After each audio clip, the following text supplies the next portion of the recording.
قانونی سطح پر تمام انسان برابر ہو، یہ پہلا تقاضا ہے نظام مصطفیٰ کا۔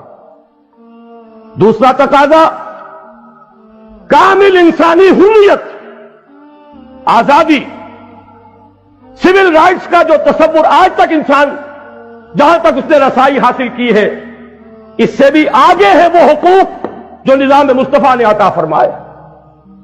نظام مصطفیٰ میں کہیں کوئی سیفٹی لاس کی گنجائش نہیں تھی، کسی کو محض شک پر گرفتار نہیں کیا جا سکتا تھا، کسی کے لیے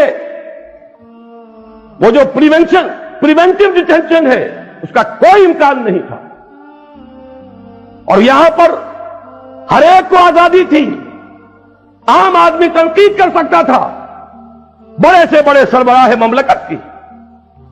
حضرت سلمان فارسی کا واقعہ آپ کو یاد ہوگا، حضرت عمر فاروق رضی اللہ تعالی عنہ خطبہ دے رہے اور ایک گدری پوش سلمان فارسی رضی اللہ تعالی عنہ کھڑا ہو جاتا ہے، ٹوکتا ہے، لا سمع ولا طاعہ،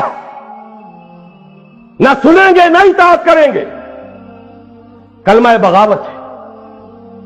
ادھر حضرت عمر ہیں جلال فاروقی، لیکن ان کے ماتھے پر کوئی شکن نہیں آئی۔ پوچھتے ہیں معاملہ کیا ہے؟ تنقید ہوتی ہے برسر عام، نوٹ کیجئے، آپ نے جو کرتا پہنا ہوا ہے یہ ان یمنی چادروں کا بنا ہوا ہے جو مال غنیمت میں آئی تھی، اور ہر مسلمان کو جتنا ٹکڑا ملا اس میں کرتا نہیں بنتا، اور آپ ہم میں ہیں بھی طویل القامت انسان، کرتا کیسے بن گئے؟ وضاحت کیجئے۔ حضرت عمر نے یہ نہیں فرمایا میرا ذاتی معاملہ ہے، فرمایا تو اپنے بیٹے سے عبداللہ ابن عمر سے فرمایا، بیٹے تم کھڑے ہو کر وضاحت کرو۔ انہوں نے وضاحت کی، نہ میرا کرتا بن رہا تھا نہ ابا جان کا، میں نے اپنے حصے کا ٹکڑا بھی دے دیا کپڑے کا ابا جان کو، اس سے کرتا بنا ہے۔ اب وہاں کی جمہوریت میں opposition for the sake of opposition نہیں تھی، تنقید تھی شدید ترین، لیکن جب وضاحت سامنے آ گئی فوراً فرماتے حضرت سلمان فارسی رضی اللہ تعالی عنہ، الآن نسمع و نطیع، ہاں فرمائیے اب ہم سنیں گے اور اطاعت کریں گے۔ یہ نظام ہے، دنیا اسے ترس رہی ہے۔ ذرا یاد کیجئے، آیا تھا ایران کا سفیر مدینہ منورہ میں، پوچھتا ہے لوگوں سے این ملککم، تمہارا بادشاہ کہاں ہے؟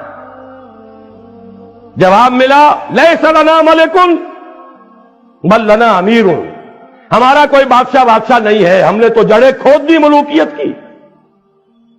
حضور نے فرمایا تھا ہلک کسریٰ ولا کسریٰ بعدہ، کسریٰ ختم ہو گیا، کوئی کسریٰ نہیں ہوگا۔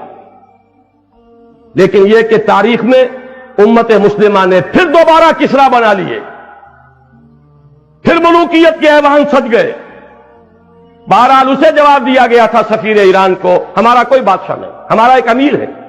وہ امیر کہاں ہے؟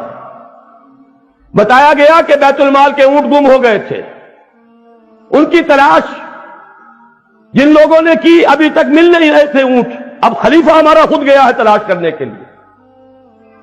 وہ کسی کو پہچاننے والے کو ساتھ لے کر گیا ہے تو دیکھا کہ دوپہر کا وقت ہو گیا تھا، تھک گئے تھے حضرت عمر، تنہا، کوئی باڈی گارڈ نہیں، کوئی خدم و حشم نہیں، اپنے کوڑے کو سر کے نیچے رکھ کر استراحت فرما رہے ایک جھاڑی کے سائے تلے۔ اس وقت کھڑے ہو کر کہا اس سفیر نے، عمر تم انصاف کرتے ہو لہذا تمہیں کوئی خوف نہیں، ہمارے بادشاہ ظلم کرتے ہیں لہذا ڈرتے رہتے ہیں، کانپتے رہتے ہیں، انہیں اونچے اونچے فصیلوں والی محلوں کے اندر بھی باڈی گارڈز کی ضرورت ہوتی ہے۔ دنیا اس نظام کے لیے ترس رہی ہے، وہ نظام ہے کہ جو لانا ہے۔ حضرت عمری کی ایک مثال اور آپ کو سنا دوں،